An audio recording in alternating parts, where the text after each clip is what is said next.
So the next day of Navratri, day 6, talks about on the Shashti Tithi, we have Ma Katyayani, goddess Katyayani who is worshipped, meaning a very fierce warrior who is there.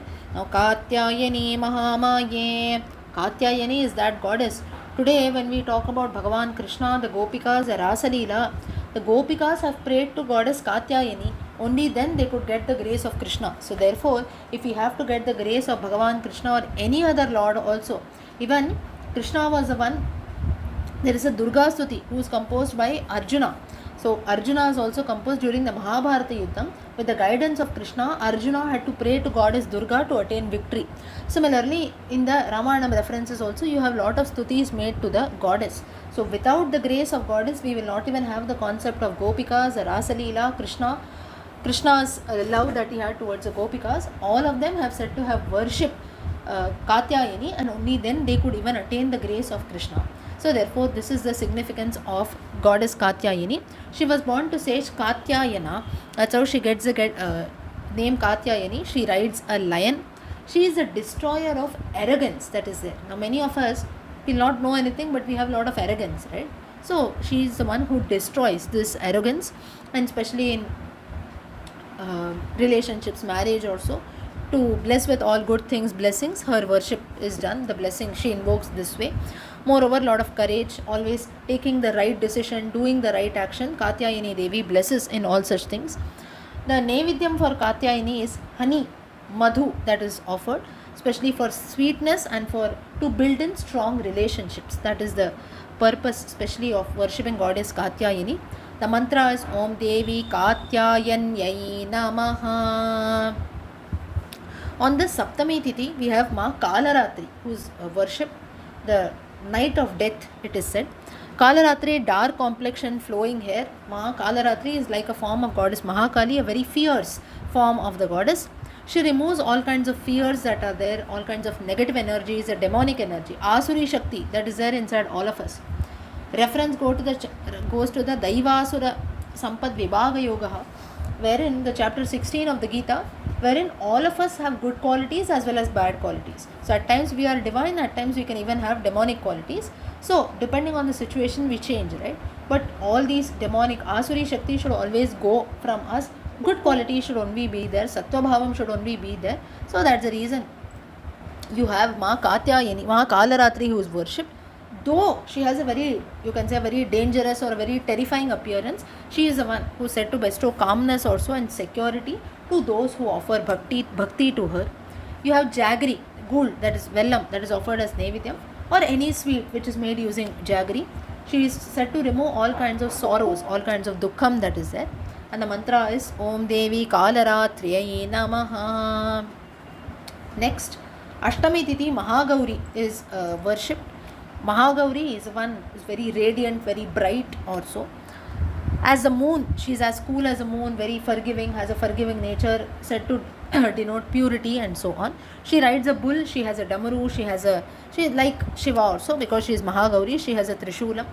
Worshipping Mahagauri purifies one's heart, it is said, removes all kinds of troubles also that are caused due to our past karma, and we grow in spirituality, it seems. Kanya Puja is specially done on the Ashtami Tithi when goddess Mahagauri is worshipped. Coconut is offered, and she is worshipping Mahagauri is a sign of purity, and the mantra is Om Devi Mahagauryai Namaha. Navami Tithi, Ma Siddhidatri is worshipped, one who bestows, one giver of siddhis. She sits on a lotus, she has a Gadha Chakram in her hand, Shankha Chakra Gadha Kamalam, like a Vishnu Swarupam. She blesses one with lot of siddhis, also fulfills all kinds of aspirations, desires of her devotees, and through the 9 forms of bhakti, also there are different 9 forms which are told, she grants perfection, divine grace is showered. Till, that is there, CCM seeds are offered as Nevidyam, Kheer is offered, especially for protection and to attain moksha. The mantra is Om Devi Siddhidatriyai Namaha. Finally, on the 10th day, the Vijayadashmi, the day of victory. It is the victory of the goddess over all kinds of negativity also. And finally, the Navratri sadhana also comes to an end. The Kalasha Visarjanam is done. The weapons or the Ayudha Puja is being done. New journeys, new ventures are started, seeking the blessings of one's guru is done. Vidyarambham day, learning something new is done. Day for gratitude, lot of charity, dana dharmam. In fact, planting trees also was also done. In fact, like I told you, 9 girls also, previously 9 girls or Suhasini's Kanyas also are offered Tambulam and so on. Lot of donations are being done to the needy. And the mantra on this day is Om Aim Reem Kleem Chamundayai Viche. You might be wondering, there should be someone who should give me this Diksha. I am chanting the mantra 3 times. You can all repeat it in your own minds and chant. It should be given through a Guru Mukham. If you get a chance to get it from a Guru Mukham also, you can do that. Or at least you can chant the mantra for now. So I will chant it thrice. You can just repeat it. Om Aim Reem Kleem Chamundayai Viche. Om Aim Reem Kleem Chamundayai Viche. Om Aim Reem Kleem Chamundayai Viche. This is a mantra which is to be chanted on the Vijayadashmi day, a day which promotes victory, prosperity and so on. So with this, each of the 9 days that are there and the 10th day, this time it is the 11th day Navratri in 2025, you see the goddess is worshipped in these forms. And in general, goddess Parashakti or Lalita Ambika is worshipped. Goddess Lalita is said to bestow one with lot of energies that are there. In fact, worshipping Lalita Devi has got specific, you can say, even it is like a Tripura Sundari, or worshipping Lalita has got a lot of secretive ways also. That's the reason only in certain parts, especially in Kerala, Tamil Nadu and Kashmir Rajyam, you have Kashmir, you have Devi worship that is done very, very like this Lalita sadhana that is done using tantric practices. Yeah. Now, many of us, we feel that tantrism is something wherein it is very dangerous to follow and so on. It's not at all so. It's also a part of worship. Most of us, we don't go there, we don't use much mudras also. We do puja vidhanam, we chant shlokas, we sing songs also. So we usually follow this method that is there. But tantrism or shaktism is also a part in which you use various hand mudras. It's also a practice in itself. So Lalita Devi especially is worshipped. Like you have the Sri Vidya Sampradayam that is done to many people, and especially in Kanchipuram, Kashmir and Kerala, you have these traditions that are followed. And the Lalita Panchadashi Mantram is also chanted, wherein Lalita Devi's husband is Kameshwara, a form of Lord Shiva only.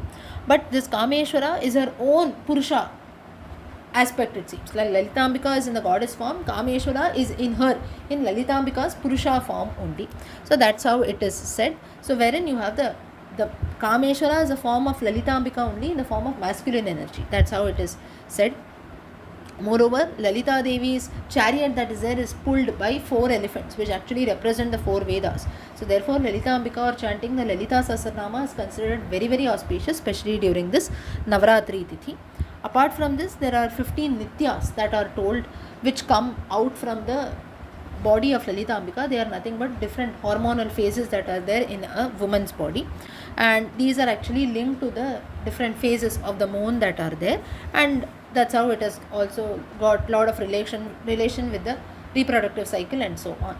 So this is how everything that happens around us has got a reason. There is a lot of Shakti that is there inside every woman who is there outside, and the base of all this is Lalita Ambika. That's the reason you have this Sri Vidya Parampara. Many of us are given Diksha and Sri Vidya, right? So usually it was kept secret also, and only specific sadhakas in Kerala, Tamil Nadu, Kashmir, they started practicing this tradition. But in general, this Lalita Sahasranama, which was kept a rahasya by Hayagriva, he told to Agastya, it's a very, very great, you can say, topmost secret, but still I am telling you, ultimately it has been blessed to all bhaktas like you and me. So we should definitely chant this, especially during the Navaratri festival that is there. And Lalita Ambika, it is said that her smile itself, her Smita Kiranam, it is said, smile itself is considered to be her weapon. During her war, the war that takes place between Bhanda Asura, her smile only acted as a weapon, it seems. All this reference comes in the Brahmanda Puranam. Now the Lalita Sahasranama that we chant, you have a Purva Bhagam for this, you have the actual Sahasranama, you have the Uttara Bhagam that contains the Palashruti and so on. Apart from this, there are many stories related to Lalita Ambika. In detail, it comes in the Brahmanda Puranam. Yeah. Now, finally, you have the Bindu or the Tilakam that is there of Lalita Ambika. It is the, you can say, the place of Chakram that is there. It represents the womb of goddess wherein all the universes come together. Finally, she has got 5 arrows, it seems. They are not actually weapons, but they are all forms of energy. So like this, all this is lot of sadhana, which is told. The Lalitambika is only the source of all mantras. This has been described in detail in a rahasyam called the Tripura Rahasyam, that is there. You can see the goddess in her Moola Mantra Swarupa. So like this, and finally worshipping Lalitambika can be a life-changing experience. It can remove all our past karma and so on. So the base is, if you look, I just told you in a very simple manner, but in fact Lalita sadhana, that is there, in a very detailed manner also you can study in a tantric parampara. Shaktism, that is there, each body part, it represents something, it has got relation with the various chakras, the shaktis in our body and so on. But the basic that we can do is we can all chant Lalita Sahasranama, which is considered to be very very auspicious during these 9 to 10 days of Navratri. Moreover, worshipping the goddess in various forms each day, starting from Shailaputri, Mahagauri and so on, is very very auspicious. Yeah, Siddhidatri on the 9th day. Okay.